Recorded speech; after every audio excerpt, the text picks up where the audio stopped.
ಭವಿಷ್ಯಕ್ಕಾಗಿ ಆ ಮಕ್ಕಳ ಭವಿಷ್ಯಕ್ಕಾಗಿ ವೇಷವನ್ನ ಹಾಕ್ತಾ ಬದುಕ್ತಾ ಇರುವವರು.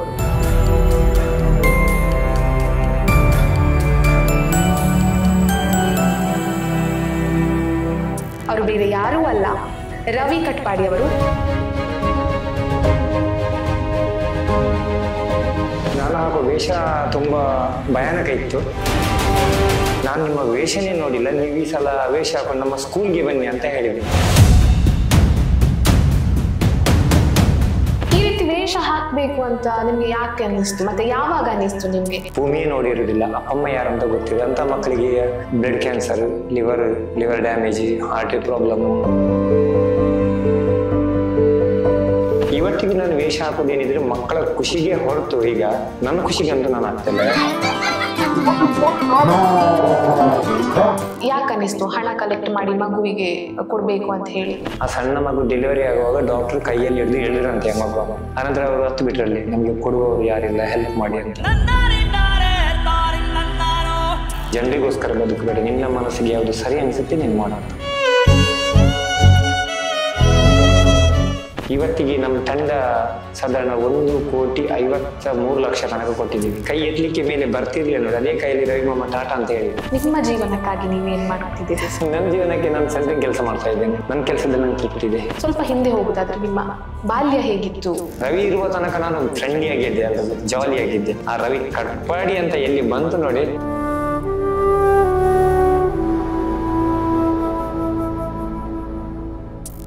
ನಮಸ್ಕಾರ ವೀಕ್ಷಕರೇ, ಹೊಸದಿಗಂತ ಡಿಜಿಟಲ್ ವಾಹಿನಿಯ ಸಮಸ್ತ ವೀಕ್ಷಕರಿಗೂ ಈ ವಿಶೇಷ ಸಂದರ್ಶನ ಕಾರ್ಯಕ್ರಮಕ್ಕೆ ಸ್ವಾಗತ. ನಾನು ಕವನ ಕಾಂತಾವರ. ಜಗವೇ ಒಂದು ನಾಟಕ ರಂಗ ಅನ್ನುವಂಥ ಒಂದು ಮಾತಿದೆ. ಪ್ರತಿಯೊಬ್ಬರು ಕೂಡ ತಮ್ಮ ಜೀವನದಲ್ಲಿ ಒಂದಲ್ಲ ಒಂದು ವೇಷವನ್ನ ಹಾಕ್ತಾ ಬದುಕ್ತಾ ಇರ್ತಾರೆ. ಕೆಲವರು ರಂಗದ ಮೇಲೆ ವೇಷವನ್ನ ಹಾಕಿದ್ರೆ, ಇನ್ನೂ ಕೆಲವರು ತಮ್ಮ ಹೊಟ್ಟೆಪಾಡಿಗಾಗಿ ವೇಷವನ್ನ ಹಾಕೊಂಡು ಬದುಕ್ತಾರೆ. ಇನ್ನು ಕೆಲವರು ತಮ್ಮ ಸ್ವಂತ ಬೇಳೆಯನ್ನ ಬೇಯಿಸೋದಕ್ಕೋಸ್ಕರವಾಗಿ ನಾನಾ ರೀತಿಯ ವೇಷಗಳನ್ನ ಹಾಕ್ತಾ ಬದುಕ್ತಾರೆ. ಆದ್ರೆ ಇವತ್ತು ನಮ್ಮ ಜೊತೆಗಿರುವಂಥವರು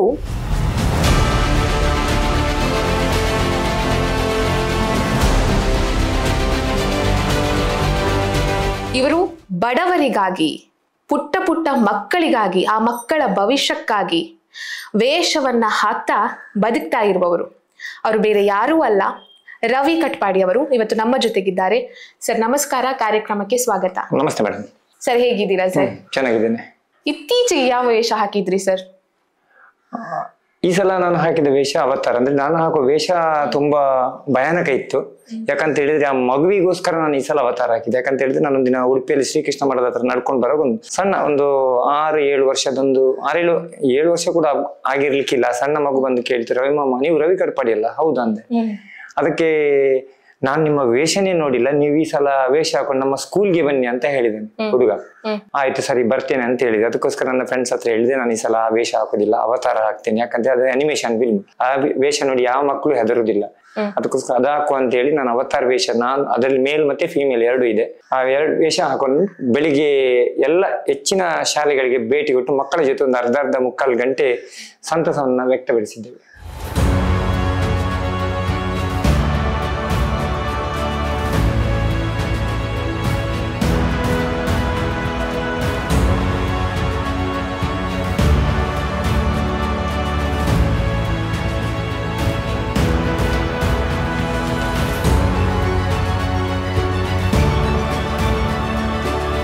ಅಂದ್ರೆ ಈಗ ನಿಮ್ಮ ಮನೆಗೆ ಎಂಟ್ರಿ ಆಗ್ತಾ ಇರ್ಬೇಕಾದ್ರೆ ನಾವು ನೋಡಿದ್ವಿ ಹೊರಗಡೆಯಿಂದನೇ ಸಾಕಷ್ಟು ಫೋಟೋಸ್ ಎಲ್ಲ ಹಾಕಿದ್ದೀರಾ, ನೀವು ಹಾಕಿದಂತ ವೇಷಗಳ. ಯಾವ ವೇಷ ಎಲ್ಲ ಹಾಕಿದ್ದೀರಾ ಸರ್ ಇಲ್ಲಿ ತನಕ ನೀವು? ಪ್ರಥಮವಾಗಿ ನಾನು ಹಾಕಿದ್ದು ಸ್ಪೈಡರ್ ಮ್ಯಾನ್, ಆನಂತರ ಅವತಾರ್, ಆನಂತರ ಫ್ಯಾನ್ಸ್ ಲ್ಯಾಬ್ರಂತ್, ಜಾನ್ ಕಾರ್ಟರ್, ಮಮ್ಮಿ ಅಂತ ತುಂಬಾ ವೇಷ ಇದೆ. ಅದ್ರಲ್ಲಿ ಸಾಧಾರಣ 14 ವೇಷ ತನಕ ನಾನು ಹಾಕಿದ್ದೀನಿ.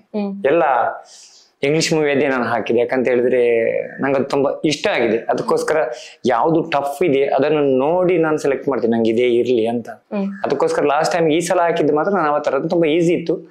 ಆದ್ರೆ ಸ್ವಲ್ಪ ಜರ್ನಿ ಸ್ವಲ್ಪ ಕಷ್ಟ ಆಯ್ತು ನಮ್ಗೆ. ಯಾಕಂತ ಹೇಳಿದ್ರೆ ಅದರ ಒಂದು ಬರ್ಡ್ ಇದೆ, ಅದು ತುಂಬಾ ದೊಡ್ಡದು, ಅದನ್ನು ತಗೊಂಡೋಗಿ ರಸ್ತೆಯಲ್ಲಿ ತಗೊಂಡೋಗಿ ತುಂಬಾ ಕಷ್ಟ ಆಯ್ತು. ಹಾಗಾಗಿ ಸ್ವಲ್ಪ ಲೇಟ್ ಆಯ್ತು ನಮ್ಗೆ. ಈ ರೀತಿ ವೇಷ ಹಾಕ್ಬೇಕು ಅಂತ ನಿಮ್ಗೆ ಯಾಕೆ ಅನ್ನಿಸ್ತು, ಮತ್ತೆ ಯಾವಾಗ ಅನ್ನಿಸ್ತು ನಿಮ್ಗೆ ಈ ರೀತಿ ವೇಷ ಹಾಕಿ ನಾನು ಹೆಲ್ಪ್ ಮಾಡ್ಬೋದು ಮಕ್ಕಳಿಗೆ ಅಂತ? ಶ್ರೀಕೃಷ್ಣ, ಉಡುಪಿಯಲ್ಲಿ ಶ್ರೀಕೃಷ್ಣ ಜನ್ಮಾಷ್ಟಮಿ ಅಂತ ಹೇಳಿದ್ರೆ ವೇಷ, ನಾನಾ ತರದ ವೇಷಗಳಿರ್ತವೆ. ಅಂದ್ರೆ ಜಾಸ್ತಿ ಅಂತ ಹೇಳಿದ್ರೆ ನಾವೆಲ್ಲ ಸಣ್ಣವರಿರುವಾಗ ರಾಕ್ಷಸ ವೇಷ, ಹುಲಿ ವೇಷ ಮತ್ತೆ ಸನ್ಯಾಸಿ, ಇದು ಬಿಟ್ರೆ ಬೇರೆ ಯಾವುದಿಲ್ಲ. ನಾನೊಂದ್ಸಲ ಯೋಚನೆ ಮಾಡಿದೆ, ನನಗೆ ಏನಾದ್ರು ವಸ್ತೊಂದು ವೇಷ ಹಾಕಿ ಉಡುಪಿ ಜನರಿಗೆ ತೋರಿಸ್ಬೇಕಂತ. ಅವಾಗ ನಾನು 14 ವರ್ಷದ ಹಿಂದೆ ನಾನು ಉಡುಪಿಯಲ್ಲಿ ವಿನ್ ಜಿಮ್ ಅಂತ ಒಂದು ರಾಜು ಟವರ್ ಒಂದು ಜಿಮ್ ಇತ್ತು, ನಾನು ಹೋಗ್ತಾ ಇದ್ದೆ. ಅಲ್ಲಿ ಹೋಗುವಾಗ ನಂಗೊಬ್ರು ರಾಜಣ್ಣ ಹೇಳುವವರು ಪರಿಚಯ ಆದ್ರು. ನಾನು ಮಾಡುವ ಚೇಷ್ಟೆ ಕೆಲವರು ಹೇಳಿದ್ರು, ನಿನ್ಗೆ ಈ ಸಲ ವೇಷ ಹಾಕುವ, ಯಾವ್ದು ಹಾಕ್ತೀರ ಅಂತ ಕೇಳಿದ್ರೆ, ನಿನ್ಗೆ ಸ್ಪೈಡರ್ ಮ್ಯಾನ್ ವೇಷ ಹಾಕುವ ಅಂತ ಹೇಳಿದ್ರು. ಅದಕ್ಕೆ ನಾನು ಹಾ ಅಂತ ಹೇಳಿದೆ. ಅದಕ್ಕೆ ಏನೆಲ್ಲ ಬೇಕು ಅಂತ ಕೇಳಿದಾಗ, ಮೊದಲು ನೀನು ಹೇರ್ ಕಟಿಂಗ್ ಮಾಡ್ಕೊಂಡು ಬರ್ಬೇಕು, ಆನಂತರ ಬ್ಲೂ ಶಾರ್ಟ್ಸ್ ತಗೊಂಡ್ ಬಾ ಅಂತ ಹೇಳಿದ್ರು. ಆಯ್ತಂತ ಹೇಳಿ ಬಂದವನೇ ಹೇರ್ ಕಟಿಂಗ್ ಎಲ್ಲ ಮಾಡ್ಕೊಂಡು ಅವ್ರ ಹತ್ರ ಹೋದೆ. ಫುಲ್ ಹೇರ್ ತೆಗ್ದಿದ್ದೇನೆ, ನನ್ನ ಪರಿಚಯ ಆಗುದಿಲ್ಲ ಯಾರಿಗೂ, ಆ ತರ ಮಾಡ್ಕೊಂಡು ಬಂದಿದ್ದೇನೆ. ಹೋದಾಗ ಬರೀ ಒಂದು ಬ್ಲೂ ಶಾರ್ಟ್ಸ್ ತಗೊಂಡು ಅವ್ರ ಹತ್ರ ಹೋದಾಗ ಅವರೇ ನನ್ನ ನೋಡಿ ಕೇಳಿದ್ರೆ, ಯಾರು ನೀನು ಅಂತ ಕೇಳಿದ್ರು. ನಾನು ಹೇಳಿದೆ, ನಾನು ರವಿ ಅಂತ ಹೇಳಿದೆ. ಅದಕ್ಕೆ ಅವ್ರು ಹೇಳಿದ್ರು, ಏನು ನೀನ್ ಅವಸ್ಥೆ ಅಂತ ಕೇಳಿದ್ರು. ಅದಕ್ಕೆ ನೀವೇ ಹೇಳಿದಲ್ಲ ಅಂತ ಹೇಳಿದ್ರು. ಅದಕ್ಕೆ ಅವರು, ನಾನು ತಮಾಷೆಗೆ ಹೇಳಿದ್ದು, ನೀನು ಸೀರಿಯಸ್ ಆಗಿ ತಗೊಂಡಿ ಅಂತ ಹೇಳಿದ್ರು. ನಾನು ಅಲ್ಲೇ ಹತ್ತು ಬಿಟ್ಟೆ, ಯಾಕಂದ್ರೆ ನಾನು ತುಂಬಾ ಆಸೆಯಲ್ಲಿ ಹೋದವನು. ಅಳ್ಬೇಡ ಅಂತ ಹೇಳಿ ಮತ್ತೆ ಅವರೇ ವೇಷ ಹಾಕಿ ಟೀ ಗುಡಿಸಿ ಬನ್ನು ತಿನ್ನಿಸಿ ನನ್ನನ್ನು ಕಳಿಸಿದ್ದಾರೆ. ನಾನು ಬಂದಾಗ ಮೈ ಮೇಲೆ ಪೈಂಟ್ ಬಿದ್ದದ್ದು ನೋಡಿ, ಅದು ಸ್ಪೈಡರ್ ಮ್ಯಾನ್ ಆಗಿತ್ತು, ಅದು ಆ ತರನೇ ಮಾಡಿದ್ದಾರೆ ಅವರು. ಆ ನಂತರ ಬಸ್ಸಲ್ಲೆಲ್ಲ ಹಾರ್ಕೊಂಡು ಏನೇನೇನು ಮಾಡ್ಕೊಂಡು ಹೋದೆ. ಆನಂತರ ಎಲ್ರಿಗೂ ತುಂಬಾ ಇಷ್ಟ ಆಯ್ತು. ಬೆಳಿಗ್ಗೆ ನೋಡುವಾಗ ಪೇಪರ್ ಅಲ್ಲಿ ಫೋಟೋ ಕೂಡ ಬಂದಿತ್ತು. ನಾನು ವೇಷ ಹಾಕುದು ನಮ್ಮ ಮನೇಲಿ ನಮ್ಮ ಅಪ್ಪನಿಗೂ ಗೊತ್ತಿಲ್ಲ, ನಮ್ಮ ಮನೇಲಿ ಯಾರಿಗೂ ಗೊತ್ತಿರ್ಲಿಲ್ಲ, ಹೇಳದೆ ಹಾಕಿದ್ದು. ಆನಂತರ ಅಂದ್ಕೊಂಡೆ ಜನರು ಒಳ್ಳೆ ರೀತಿ ರಿಸೀವ್ ಮಾಡಿದಾರೆ ಅಂತ. ನೆಕ್ಸ್ಟ್ ಇಯರ್ ಹಾಕಿದಾಗ ನಾನು ಹಾಕಿದ ವೇಷ ಅವತಾರ್, ಅದ್ರಲ್ಲೂ ಕೂಡ ಅಷ್ಟೇ. ಆನಂತರ ಜನರಿಗೆಲ್ಲ ಗೊತ್ತಾಯ್ತು, ಏನು ಹೊಸ ವೇಷ ಬರ್ತದೆ ಅಂತ ಹೇಳಿದ್ರೆ ಅದು ರವಿ ಕಟ್ಪಾಡಿ ಅವರು ಅಂತ. ಆನಂತರ ಇವತ್ತಿಗೂ ನಾನು ಹಾಕಿದ ವೇಷ ಎಲ್ಲ ಹೊಸ್ತೆ ಹಾಕೊಂಡು ಬಂದಿದ್ದೇನೆ ವಿನಃ. ಮತ್ತೆ ನನ್ಗೊಂದು ಆಸೆ ಇದೆ, ಯಾವುದೇ ಆಗ್ಲಿ ಒಂದು ವಸ್ತು ನ್ಯಾಚುರಲ್ ಆಗಿರ್ಬೇಕು, ಅದನ್ನ ಜನರು ರಿಸೀವ್ ಮಾಡ್ಬೇಕಂತ. ಅದಕ್ಕೋಸ್ಕರ ನಂಗೆ ಎಷ್ಟು ಕಷ್ಟ ಆದ್ರೂ ಪರವಾಗಿಲ್ಲ ಅಂತ ಹೇಳಿ ಅಂತ ವೇಷ. ಆನಂದ್ರೆ ಈ ಮಕ್ಕಳಿಗೆ ಅಂತ ಹೇಳಿದ್ರೆ ನಿಜವಾಗ್ಲೂ ಹೇಳ್ತೇನೆ, ಏನು ತಪ್ಪು ಮಾಡಿದ ಮಕ್ಕಳಿಗೆ ಇಷ್ಟು ದೊಡ್ಡ ಒಂದು ಕಾಯಿಲೆ ಉಂಟಂತ ಹೇಳಿದಾಗ ತುಂಬಾ ಬೇಸರ ಆಗುತ್ತೆ. ಈಗ ನಾವೆಲ್ಲ ಮಾಡಿದ್ರೆ ನಾವು ತಿಳಿದು ತಪ್ಪು ಮಾಡಿದೇವೆ, ಏನೋ ನಾವು ಮಾಡಿದ ಪಾಪದ ಕರ್ಮ ನಾವು ತಿಂತಾ ಇದ್ದೇವೆ ಅಂತ ನಾವು ಯೋಚನೆ ಮಾಡ್ಬೋದು. ಆ ಸಣ್ಣ ಸಣ್ಣ ಮಕ್ಕಳು ಭೂಮಿಯೇ ನೋಡಿರುವುದಿಲ್ಲ, ಅಪ್ಪಮ್ಮ ಯಾರು ಅಂತ ಗೊತ್ತಿರೋದು ಅಂತ ಮಕ್ಕಳಿಗೆ blood cancer, liver damage, heart problem ಅದೆಲ್ಲ ಬರುವಾಗ ನಿಜವಾಗ್ಲೂ ತುಂಬಾ ಬೇಸರ ಆಗ್ತದೆ. ಅದಕ್ಕೋಸ್ಕರ ನಾನು ಮಕ್ಕಳನ್ನೇ ಸೆಲೆಕ್ಟ್ ಮಾಡಿದ್ದೆ.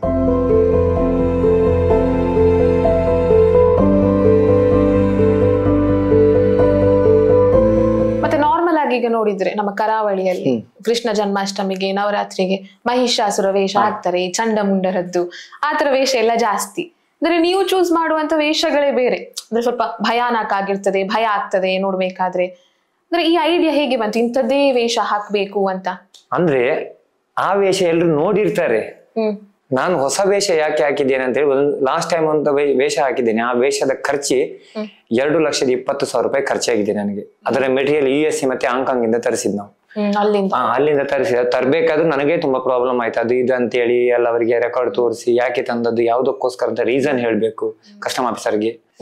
ಆ ತರ ಇರುವಾಗ ನಾನ್ ಹಾಕಿದ್ ಯಾಕಂತ ಹೇಳಿದ್ರೆ, ಸೆಲೆಕ್ಟ್ ಮಾಡಿದ್ ಯಾಕಂತ ಹೇಳಿದ್ರೆ, ಇದೆಲ್ಲ ಜನರು ನೋಡಿ ಆಗಿದೆ. ಈಗ ಹೊಸ್ತೇನಾದ್ರು ಬಂದ್ರೆ ಅದು ನಿಮ್ಗೆ ನೆಕ್ಸ್ಟ್ ಇಯರ್ ತನಕ ನೆನಪಿರುತ್ತೆ, ಇದು ಇಂಥದ್ದು ಇವ್ರು ಹಾಕಿದ್ದಾರಂತ.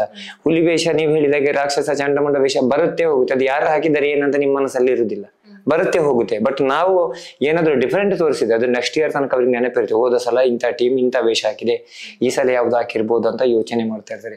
ಅಷ್ಟಮಿ ಬಂತ ಅಂತ ಹೇಳಿದಾಗ ನನ್ಗೆ 1 ವಾರ ಮೊದಲು ಬರುತ್ತೆ, ವಾಟ್ ನೆಕ್ಸ್ಟ್ ರವಿ ಅಣ್ಣ ಅಂತ ಎಲ್ಲರೂ ಕಾಯ್ತಾ ಇರ್ತಾರೆ. ಮತ್ತೆ ನಾನು ಹಾಕೋ ವೇಷದ ಜಾಗ, ಇವತ್ತು ಒಂದು ಜಾಗದಲ್ಲಿ ವೇಷ ಹಾಕಿದೆ, ಈ ಸಲ ನೆಕ್ಸ್ಟ್ ಇಯರ್ ಬೇರೆ ಜಾಗದಲ್ಲಿ ವೇಷ ಹಾಕ್ತೇನೆ. ಯಾಕಂತ ಹೇಳಿದ್ರೆ ಅಲ್ಲಿ ಎಲ್ಲರೂ ಬರ್ತಾ ಇರ್ತಾರೆ, ಅವ್ರು ಬರುವಾಗ ರಾಶಿ ಬಿದ್ದು ಅವರೆಲ್ಲ ಕೇಳ್ತಾ ಇರುವಾಗ ಈ ಆರ್ಟಿಸ್ಟ್ ಗಳಿಗೆ ಪ್ರಾಬ್ಲಮ್ ಆಗಬಾರ್ದು ಅಂತ ಹೇಳಿ ನಾನು ಜಾಗ ಬೇರೆ ಮಾಡ್ತೇನೆ. ಆನಂತರ ನಾನು ವೇಷ ಆಗೋ ಜಾಗ ಗೊತ್ತಾಗುದೇ ಬೆಳಿಗ್ಗೆ, ಅಲ್ಲಿ ತನಕ ನಾನು ಸೀರಿಯಸ್ ಆಗಿರ್ತೀನಿ. ಅಂದ್ರೆ ನೀವಾಗ್ಲೇ ಹೇಳಿದ್ರಿ ಫಸ್ಟ್ ಹಾಕಿದ ವೇಷ ನೀವು ಸ್ಪೈಡರ್ ಮ್ಯಾನ್ ವೇಷ ಅಂತ. ಆ ವೇಷದಲ್ಲಿ ಹೇಗೆ ಹಣ ತಗೊಂಡ್ರ ಅಥವಾ? ಇಲ್ಲ, ಆ ವೇಷದಲ್ಲಿ ನನಗೆ ಹೆಚ್ಚು ಜನ ವೇಷ ಹಾಕೊಂಡು ಹೋದಾಗ ಹಣ ಕೊಟ್ಟಿದ್ದಾರೆ, ಬಟ್ ನಾನು ಹಣ ತಗೊಂಡಿಲ್ಲ. ಯಾಕಂತ ಹೇಳಿದ್ರೆ ನಂಗೆ ಅವಾಗ ಹಣ ಮುಖ್ಯ ಅಲ್ಲ, ನನಗೊಂದು ವೇಷ ಹಾಕ್ಬೇಕಿದೆ ಅಂತ ಇಷ್ಟೇ ಇದ್ದ ನನ್ನ ತಲೆ ಆಸೆ ಇತ್ತು. ಅದು ಆಸೆ ನೆರವೇರಿದೆ. ಆ ನಂತರ ನಾನು ಎಲ್ಲ ಹೇಳ್ತಿದ್ರು, ಸ್ಪೈಡರ್ ಮ್ಯಾನ್ ಹಣ ತಗೊಳ್ಳುದಿಲ್ಲ ಅಂತ. ನಂಗೆ ಬೇಡ ಇತ್ತು, ನಿಜವಾಗ್ಲು ಹಣನೇ ಬೇಡ ಇತ್ತು. ನೆಕ್ಸ್ಟ್ ಅವತಾರ ಹಾಕಿದಾಗ್ಲೂ ನಂಗೆ ಹಣ ಬೇಡ ಇತ್ತು. ಮತ್ತೆ ಜಾನ್ ಕಾರ್ಟರ್ ಹಾಕಿದೆ, ಅವಾಗ್ಲೂ ಹಣ ಬೇಡ ಇತ್ತು ನನಗೆ. ನೆಕ್ಸ್ಟ್ ಹಾಕಿದ ನಾನು ವೇಷ ಹಾಕಿದ್ದು ಫ್ಯಾನ್ಸ್ ಲ್ಯಾಬ್ರೆಂತ್ ಅಂತ. ಆ ವೇಷ ಹಾಕ್ಲಿಕ್ಕೆ 24 hours ಬೇಕೇ ನನಗೆ, ನನ್ನ ವೇಷ ಹಾಕ್ಲಿಕ್ಕೆ 24 hours ಎಲ್ಲ ಬೇಕೇ. ಆ ವೇಷ ಹಾಕಿದಾಗ ನಾನು ಒಂದು ಮಗುವಿಗೋಸ್ಕರ ವೇಷ ಹಾಕಿದ್ದೆ. ಆ ವೇಷ ಅಂತೂ ಆಗ್ತಿದ್ದೆ, ಬಟ್ ನಾನು ಹೇಳಿದಾಗ ಅದು ಮಗುವಿಗೆ ಅಂತ ಹೇಳಿ ಇಟ್ಟೆ. ಆ ನಂತರ ಆ ವೇಷದಲ್ಲಿ ಮಾತ್ರ ನಾನು ಹಣ ಕಲೆಕ್ಷನ್ ಮಾಡಿದ್ದೇನೆ. ಆ ವೇಷದಿಂದ ಹಾಕೊಂಡು ಬಂದವನು ಸತತ ಕಂಟಿನ್ಯೂ 12 ವರ್ಷ ಅಂತ ಹೇಳಿದ್ರೆ 10 ವರ್ಷ ತನಕ ವೇಷ ಹಾಕಿ ಮಕ್ಕಳಿಗೋಸ್ಕರನೇ ಅಂತ ಹೇಳಿ ಕಲೆಕ್ಷನ್ ಮಾಡ್ತಿದ್ದೆ. ಕಳೆದ 2 ವರ್ಷಗಳಿಂದ ನಾನು ವೇಷ ಹಾಕ್ತೇನೆ, ಬಟ್ ಬಾಕ್ಸ್ ಹಿಡಿಯುದಿಲ್ಲ. ಯಾರಾದ್ರೂ ಇಷ್ಟ ಬಂದವ್ರು ಕೊಡಿ, ಅದನ್ನ ಮಕ್ಳಿಗೆ ಕೊಡ್ತೇವೆ ಅಂತ ನಾವು ಅಷ್ಟು ಮಾಡಿದ್ವಿ. ಯಾಕಂತ ಹೇಳಿದ್ರೆ ಈಗ ಎಲ್ಲ ಕಡೆ ಬಾಕ್ಸ್ ಇಟ್ಕೊಂಡೇ ಜನರು ಫಂಡ್ ಕಲೆಕ್ಷನ್ ಮಾಡ್ತಾ ಇದ್ದಾರೆ. ಹಾಗಿರುವಾಗ ನಾವು ಕೂಡ ಅದರ ಮಧ್ಯದಲ್ಲಿ ಬಾಕ್ಸ್ ತಗೊಂಡೋಗಿ ಕೊಟ್ರೆ ಜನರಿಗೂ ಕೂಡ ಇರಿಟೇಟ್ ಆಗ್ತದೆ. ಅದಕ್ಕೋಸ್ಕರ ಬೇಡ, ಅವ್ರು ಇಷ್ಟ ಬಂದ್ರೆ ತಗೊಂಡ್ಬಂದು ನಮ್ಮ ಡಬ್ಬೆ ಬಾಕ್ಸಿಗೆ ಹಾಕ್ಲಿ, ನಾವಾಗಿ ಬಾಕ್ಸ್ ತಗೊಂಡು ಹೋಗುದು ಬೇಡ ಅಂತ ಹೇಳಿದೆ.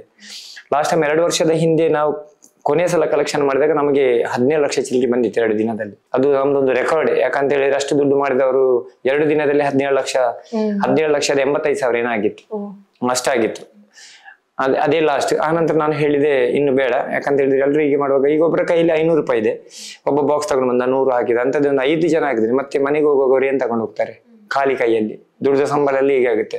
ಅದಕ್ಕೆ ಬೇಡ, ಇಷ್ಟ ಬಂದವರು ಕೊಡ್ಲಿ, ನಮ್ದೇನಿಲ್ಲ, ಬರೀ ನಾವು ಒಂದು ವೇಷ ಮಾತ್ರ ಮಕ್ಕಳಿಗೋಸ್ಕರ ತೋರಿಸುವ ಅಂತ ಹೇಳಿ ಇವತ್ತಿಗೂ ನಾನು ವೇಷ ಹಾಕುದೇನಿದ್ರೆ ಮಕ್ಕಳ ಖುಷಿಗೆ ಹೊರತು ಈಗ ನನ್ನ ಖುಷಿಗಂತೂ ನಾನು ಆಗ್ತಾ ಇಲ್ಲ.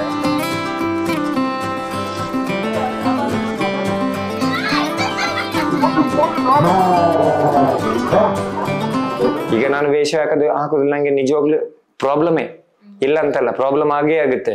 ಬಟ್ ಫ್ರೆಂಡ್ಸ್ನವರೆಲ್ಲ ಹೇಳ್ತಾರೆ ಇಷ್ಟೆಲ್ಲ ರಿಸ್ಕ್ ಇದ್ರೆ ಬೇಡ ರವಿಯನ್ನ ಹಾಕುದಂತ. ಆದ್ರೆ ಮಕ್ಕಳು ಕಾಯ್ತಾ ಇರ್ತಾರೆ ರವಿ ಮಾಮಂದು ವೇಷ ಯಾವಾಗ ಬರುತ್ತೆ ಅಂತ. ಈ ಸಣ್ಣ ಸಣ್ಣ ಮಕ್ಕಳು ವೇಷ ಹಾಕಿ ಈ ಸೈಡ್ ನಮ್ಮ ಕರಾವಳಿ ಸೈಡ್ ಅಲ್ಲಿ ಪಡುಗೆರೆ ಈ ಕಡೆ ಎಲ್ಲ ವೇಷ ಮಕ್ಕಳು ಸಣ್ಣ ಸಣ್ಣ ವೇಷ ಹಾಕಿ ಡಬ್ಬ ಹುಡ್ಕೊಂಡು ಎಲ್ಲ ವೇಷ ಹಾಕ್ತಾರೆ. ಅಂದ್ರೆ ಅಲ್ಲಿ ಹತ್ರ ಮನೆಗೆ ಹೋಗಿ ಅವ್ರು ನನ್ನ ವೇಷ ಹಾಕಿದಾಗ ನಮ್ಮ ಗಾಡಿ ನಿಲ್ಸಿ ಅವರದ್ರದ ಹಣವನ್ನು ನಮ್ಮ ಬಾಕ್ಸ್ಗೆ ಹಾಕಿ ಕೊಡ್ತಾರೆ. ಮಕ್ಕಳಿಗೆ ದುಡ್ಡಿನ ಮೇಲೆ ಆಸೆ ಇರುತ್ತೆ, ಬಟ್ ನಮ್ಮ ವೇಷ ನೋಡಿದಾಗ ಅವ್ರು ನಿಲ್ಲಿಸಿ ರವಿಮಾಮ ಅಂತೇಳಿ ಹಾಕಿ ಆ ಡಬ್ಬಕ್ಕೆ ಹಣ ಹಾಕಿ ಅವ್ರು ಕೊಂಡು ಹೋಗ್ತಾರೆ. ಇಷ್ಟೆಲ್ಲ ಪ್ರೀತಿ ಇಟ್ಕೊಂಡಾಗ ಮಕ್ಕಳಿಗೋಸ್ಕರ ನಾನು ಏನ್ ಮಾಡ್ಲಿಕ್ಕೂ ರೆಡಿ ಇರ್ತೇನೆ. ಆನಂತರ 2 ವರ್ಷದಿಂದ ಫಂಡ್ ಕಲೆಕ್ಷನ್ ಮಾಡ್ತಾ ಇಲ್ಲ, ಯಾರಾದ್ರೂ ಕೊಟ್ರೆ ತಗೊಳ್ಳಿ ಅಂತೇನೆ. ಕಳೆದ ವರ್ಷ 2 ದಿನ ತಿರುಗಿದ್ದೇವೆ, 8 ಲಕ್ಷ ರೂಪಾಯಿ ನಾವು ಕಲೆಕ್ಷನ್ ಮಾಡದೆ 8 ಲಕ್ಷ ಚಿಲ್ಲರೆ ಆಗಿದೆ. ಈ ಸಲ ನಾವು 1 ದಿನ ಕಲೆಕ್ಷನ್ ಮಾಡಿದ್ದು 5 ಲಕ್ಷ ಚಿಲ್ಲರೆ ಆಗಿದೆ, ಅದನ್ನು ಕೂಡ ಮಕ್ಳಿಗೆ ಕೊಟ್ಟು. ಫಸ್ಟ್ ಟೈಮ್ ನಿಮ್ಗೆ ಯಾಕೆ ಅನಿಸ್ತು ಹಣ ಕಲೆಕ್ಟ್ ಮಾಡಿ ಮಗುವಿಗೆ ಕೊಡ್ಬೇಕು ಅಂತ ಹೇಳಿ? ಫಸ್ಟ್ ಟೈಮ್ ನಮ್ಮನೇಲಿ ನಾನೊಂದ್ ದಿನ ದೇವರಿಗೆ ದೀಪ ಹಚ್ತಾ ಇದ್ದೆ. ಅವಾಗ ನಮ್ಮ ಅತ್ತಿಗೆ ಕರೆದು ರವಿ ಟಿವಿ ನೋಡೋದು, ಟಿವಿ ನೋಡ್ತಾ ಇದ್ದೆ. ನಮ್ದು ಹಳೆ ಮನೆ, ಅಪ್ಪ ಟಿವಿ ನೋಡ್ತೀನಿ. ನಮ್ಗೆ ಏನಂತ ಹೇಳಿದ್ರೆ ಬೆಳಿಗ್ಗೆ ಎದ್ದು ನ್ಯೂಸ್ ನೋಡುದು ರೂಢಿ ಮುಂಚಿನಿಂದಲೂ.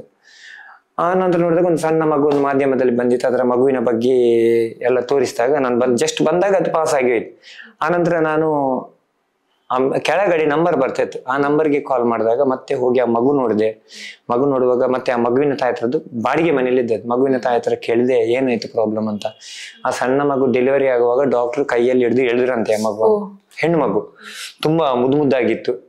ಆನಂತರ ಅವರು ಹತ್ತು ಬಿಟ್ರಲ್ಲಿ, ನಮ್ಗೆ ಕೊಡುವವರು ಯಾರಿಲ್ಲ, ಹೆಲ್ಪ್ ಮಾಡಿ ಅಂತ. ಅದಕ್ಕೆ ಆಯ್ತು, ನನ್ನಿಂದ ಏನಾಗುತ್ತೆ ನಾನು ಮಾಡ್ತೇನೆ ಅಂತ ಹೇಳಿದೆ.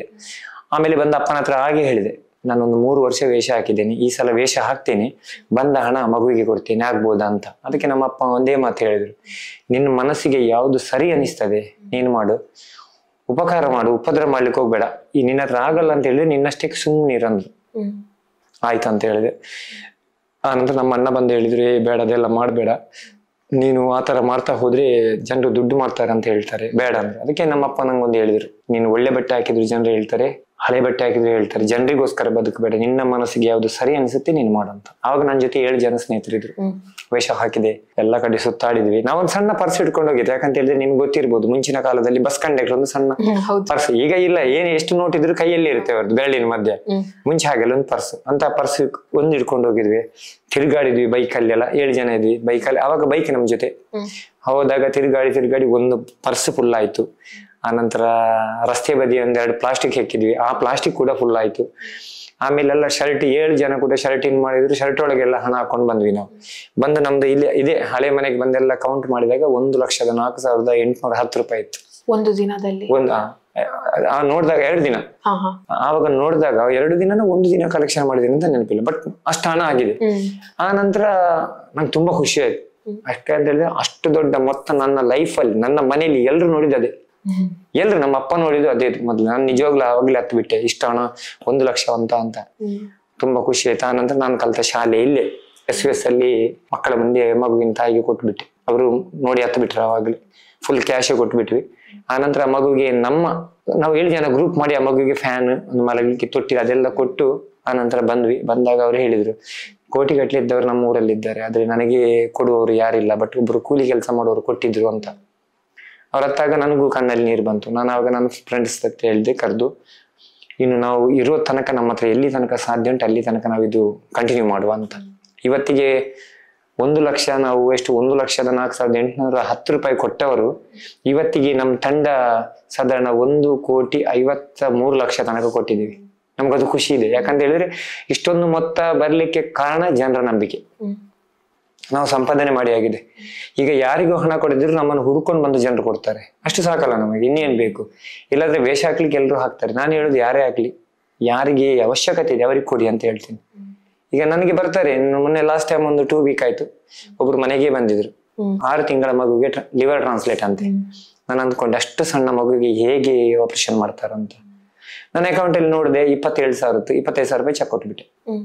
ಇರ್ಲಿ ತಗೊಂಡು ಹೋಗ್ಲಿ ಅಂತ. ನನ್ಗೊಂದು ಅಪ್ಪ ಮಾತು ಹೇಳಿದ್ರು, ನಿನ್ನ ಹತ್ರ ಹಣ ಇದ್ರೆ, ಅದು ನನ್ನ ಪರ್ಸನಲ್ ಹಣ, ನಿನ್ನ ಹತ್ರ ಹಣ ಇದ್ರೆ ಯಾರಾದ್ರು ಬಂದು ಕೇಳಿದ್ರೆ ಇಲ್ಲ ಅಂತ ಹೇಳ್ಬೇಡ. ಒಂದ್ ವೇಳೆ ಇಲ್ಲ ಅಂತ ಹೇಳಿದ್ರೆ ಆ ದುಡ್ಡಿಗೆ ವ್ಯಾಲ್ಯೂ ಇಲ್ಲ ಅಂತ ಹೇಳಿದ್ದಾರೆ. ನಿಜವಾಗ್ಲು ಕೊಟ್ಟಿದ್ದೀನಿ, ನಂಗೆ ಖುಷಿ ಇದೆ. ನಂದು ಸಂಬಳ, ನನ್ ದುಡ್ಡ ಹಣ ಒಂದು ಮಗುವಿನ ಒಳ್ಳೇದಕ್ಕೆ ಹೋಯ್ತಲ್ಲ ಅಂತ ನಮ್ಗೆ ತೃಪ್ತಿ ಬೇಕೇ ಹೊರತು ನಾನು ಮತ್ತೊಬ್ಬರಿಗೆ ಖುಷಿ ಆಗುತ್ತೆ ಇಲ್ವ ಅಂತ ನಂಗೆ ಗೊತ್ತಿಲ್ಲ. ನೀವ್ ಹೇಳಿದ್ರಿ ಆ ಮಗುವಿಗೆ ಏನು ಡೆಲಿವರಿ ಆಗ್ಬೇಕಾದ್ರೆ ಕೈ ಸ್ವಲ್ಪ ಇದಾಗಿತ್ತು, ಮತ್ತೆ ನೀವು ಹಣ ಕಲೆಕ್ಟ್ ಮಾಡಿ ಕೊಟ್ರಿ ಅಂತ. ಆ ಮಗು ಈಗ ಹೇಗಿದೆ ಸರ್?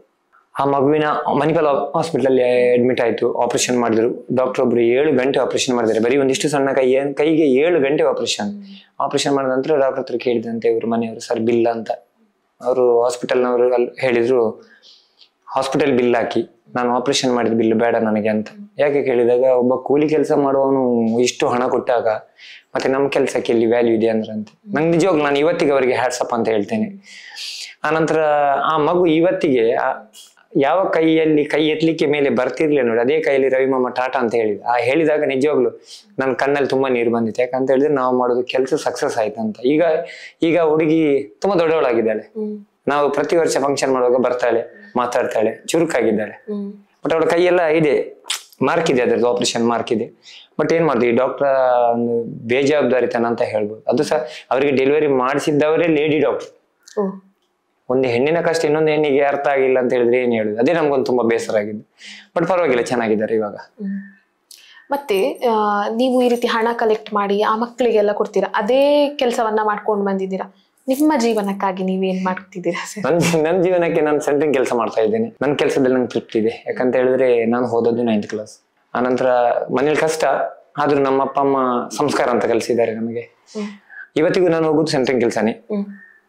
ಬೇರೆ ಈ ಟೈಮಲ್ಲಿ ಅಷ್ಟಮಿ ಟೈಮಲ್ಲಿ ಸ್ವಲ್ಪ ದಿನ ರಜೆ ಹಾಕಿ ಮಕ್ಕಳಿಗೋಸ್ಕರ ಮಕ್ಕಳನ್ನು ನೋಡ್ಲಿಕ್ಕೆ ಹಾಸ್ಪಿಟಲ್ ವಿಸಿಟ್ ಅಂತ ಹೋಗ್ತೇವೆ ಪ್ರತಿ ವರ್ಷ. ಅಂದ್ರೆ ನಮ್ಗೆ ಫೇಕ್ ಆಗ್ಬಾರ್ದು. ಯಾಕಂದ್ರೆ ನಾವು ಕೊಟ್ಟ ಹಣ ಒಂದು ಒಳ್ಳೆ ಕೆಲಸಕ್ಕೆ ಯೂಸ್ ಆಗ್ಬೇಕೆ ಹೊರತು ಅವರ ಮೋಜಿ ಮಸ್ತಿಗೆ ಯೂಸ್ ಆಗಬಾರ್ದು ಅಂತ ಹೇಳಿ ನಾವು ಅದಕ್ಕೋಸ್ಕರ ನಾವು ಆ ತರ ಮಾಡ್ತೀವಿ. ಬಟ್ ಕೆಲ್ಸನೂ ಇದೆ, ಕೆಲಸದ ಮಧ್ಯೆ ಇದೊಂದು ಮಾಡ್ತಾ ಹೋಗ್ತಿದ್ದೇವೆ. ಬಟ್ ಆವಾಗ ನನ್ನ ಜೊತೆ 7 ಜನ ಇದ್ರು, ಇವಾಗ ನನ್ನ ಜೊತೆ ಸ್ನೇಹಿತರು 110 ಜನ ಇದ್ದಾರೆ. ಎಲ್ರು ಬರ್ತಾರೆ. ಅದರಲ್ಲಿ ಹೆಚ್ಚಿನವರು ಸ್ಟೂಡೆಂಟ್ ಅವರನ್ನು ಬನ್ನಿ ಅಂತ ಹೇಳ್ಬೇಕಂತ ಹೇಳಿದ್ರೆ ಅವ್ರು ಮುಂದಿನ ಪೀಳಿಗೆಗೆ ಅವ್ರು ಮಾದರಿಯಾಗಿರ್ಬೇಕಂತ ಹೊರತು ಮತ್ತೆ ಕಾಲೇಜಿಗೆ ಬಂಕ್ ಹಾಕಿ ನನ್ನ ಜೊತೆ ತಿರುಗಿ ಅಂತ ಹೇಳಿಕ್ಕಲ್ಲ. ಅವ್ರು ಕೂಡ ಇಷ್ಟು ಬೇಗ, ಯಾಕಂದ್ರೆ ಈಗಿನ ಮಕ್ಕಳಿಗೆ ದುಡ್ಡಿನ ಮೇಲೆ ಅಂದ್ರೆ ಅದರ ವ್ಯಾಲ್ಯೂ ಗೊತ್ತಿಲ್ಲ. ನಮ್ಗೆಲ್ಲ ಶಾಲೆಗೆ ಹೋಗೋ ಒಂದು 50 ಪೈಸೆ 1 ರೂಪಾಯಿ ಕೊಟ್ರೆ ಅದು ನಮ್ಗೆ ಸ್ವರ್ಗ ಆ ದಿನ. ಏನ್ ಬೇಕಾ ತಿನ್ಕೊಂಡು. ಆದ್ರೆ ಈಗಿನ ಮಕ್ಕಳಿಗೆ ಬೆಳಿಗ್ಗೆ ಹೋದಾಗ 1,000 ಕೊಟ್ಟರು ಸಾಯಂಕಾಲ ಬರೋದು 1,000 ಇರಲ್ಲ. ಅದಕ್ಕೋಸ್ಕರ ಒಂದು ಮಕ್ಕಳನ್ನ ಕರೆದ್ರೆ ಅವ್ರಿಗೆ ಗೊತ್ತಿರುತ್ತೆ ಒಬ್ಬರ ಕಷ್ಟ ಹೇಗಿರುತ್ತೆ ಅಂತ. ಅದಕ್ಕೋಸ್ಕರ ನಾನು ಸ್ಟೂಡೆಂಟ್ಗಳನ್ನೇ ಜಾಸ್ತಿ ಕರಿತೇನೆ. ಬರ್ತಾರೆ ಎಲ್ರು. 110 ಜನಕ್ಕಿಂತ ಜಾಸ್ತಿ ಇದ್ದಾರೆ ಹೊರತು ಕಡಿಮೆ ಇಲ್ಲ.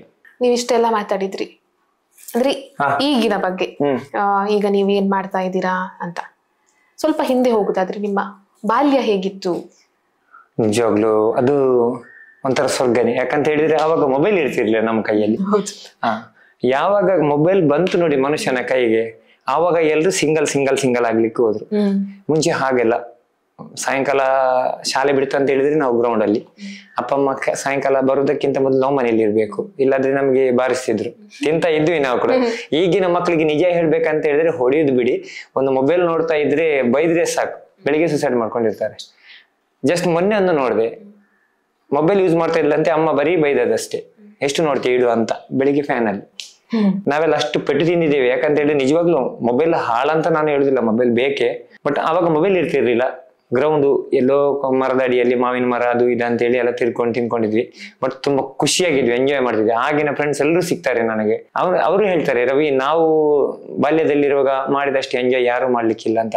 ಕ್ರಿಕೆಟ್ ಆಡ್ಲಿಕ್ಕೆ ಅದು ಇದು ಅಂತ ಹೇಳಿ ಆಡ್ತಾನೆ ಇದ್ವಿ, ಬಿಸಿಲಲ್ಲಿ ಇರ್ತಿದ್ವಿ, ನೆರಳಿಗಂತೂ ಬರ್ತಿರ್ಲಿಲ್ಲ ಅಲ್ಲ. ಈಗಲೂ ಬಿಸಿಲಲ್ಲೇ ಇದ್ದೇವೆ ಕೆಲಸ ಮಾಡ್ಕೊಂಡು. ಬಟ್ ಬಾಲ್ಯಾವಸ್ಥೆ ತುಂಬಾ ನಮ್ಮ ಆ ಟೈಮ್ ತುಂಬಾ ಜಾಲಿ ಆಗಿತ್ತು. ಬಟ್ ಇವಾಗ ಏನಂತ ಹೇಳಿದ್ರೆ ನಾನು ರವಿ ಎಲ್ಲಿ ತನಕ ಆದೆ, ಅಲ್ಲಿ ರವಿ ಇರುವ ತನಕ ನಾನು ಫ್ರೆಂಡ್ಲಿ ಆಗಿದ್ದೆ, ಎಲ್ಲರ ಜೊತೆ ಜಾಲಿ ಆಗಿದ್ದೆ. ಆ ರವಿ ಕಟ್ಪಾಡಿ ಅಂತ ಎಲ್ಲಿ ಬಂತು ನೋಡಿ, ಅಲ್ಲಿ ನನಗೆ ಸ್ವಾತಂತ್ರ್ಯನೇ ಇಲ್ಲದ ಹಾಗೆ. ಯಾಕಂತ ಹೇಳಿದ್ರೆ ಒಂದು ಫ್ರೆಂಡ್ಲಿ ಆಗಿರ್ಲಿಕ್ಕೆ ಆಗಲ್ಲ ಹೋದ ಕಡೆ ಎಲ್ಲ. ಈಗ ಜನ ಗುರುತಿಸ್ತಾರೆ, ಎಲ್ಲ ಕಡೆ ಹೋದ್ರು ಗುರುತಿಸ್ತಾರೆ. ಬಸ್ಸಲ್ಲಿ ಹೋದ್ರೆ ಟಿಕೆಟ್ ಬೇಡ ಅಂತಾರೆ, ನಾನು ಹೋಟ್ಲಿಗೆ ಹೋದ್ರೆ ನಾನ್ ತಿಂದ್ರೆ ನನ್ ಬಿಲ್ ಬೇರೆಯವ್ರು ಕೊಡ್ತಾರೆ. ಅದೆಲ್ಲ ನನಗೆ ಸರಿ ಆಗಲ್ಲ. ಯಾಕಂದ್ರೆ ನಾನು ಕೂಡ ಬೆಳಿಗ್ಗೆಯಿಂದ ಸಾಯಂಕಾಲ ತನಕ ದುಡಿತೇನೆ, ನಂಗೆ ಸ್ಯಾಲ್ರಿ ಸಿಗುತ್ತೆ. ನಾನು ಹೇಳ್ತೇನೆ ಹೆಚ್ಚಿನವರಿಗೆ, ಈಗ ಕೊಡ್ಬೇಡಿ. ನಾನು ಅಷ್ಟಮಿಗೆ ವೇಷ ಹಾಕಿದಾಗ ನೀವು ಸಿಗದಿದ್ರೆ ನನ್ನ ಅಕೌಂಟ್ ನಂಬರ್ ಅದ್ರಲ್ಲಿ ಬರುತ್ತೆ, ಪೇಪರ್ ಅಲ್ಲಿ ಯಾವ್ದ್ರಲ್ಲೊಂದು ಬರುತ್ತೆ, ಅದಕ್ಕೆ ಹಾಕಿ ಬಿಡಿ ಹೇಳ್ತೇನೆ. ಯಾಕಂದ್ರೆ ನಾನು ನನ್ನ ದುಡ್ಡಲ್ಲೇ ಬದುಕಬೇಕೆ ಹೊರತು ಮತ್ತೊಬ್ಬರ ದುಡ್ಡಲ್ಲಿ ನಂಗೆ ಬದುಕಲಿಕ್ಕೆ ಇಷ್ಟ ಇಲ್ಲ. ಅದಕ್ಕೋಸ್ಕರ ಈಗ ರವಿ ಕಟ್ಪಾಡಿ ಅಂದ ಕೂಡ ಎಲ್ಲರಿಗೆ ಪರಿಚಯ ಇದೆ. ಒಂದು ಬೀಚಿಗೆ ಹೋದ್ರು ಕಷ್ಟನೇ, ಎಲ್ಲ ಕಡೆ ತಿರುಗಿದ್ರು ನಮ್ಗೆ ಕಷ್ಟನೇ.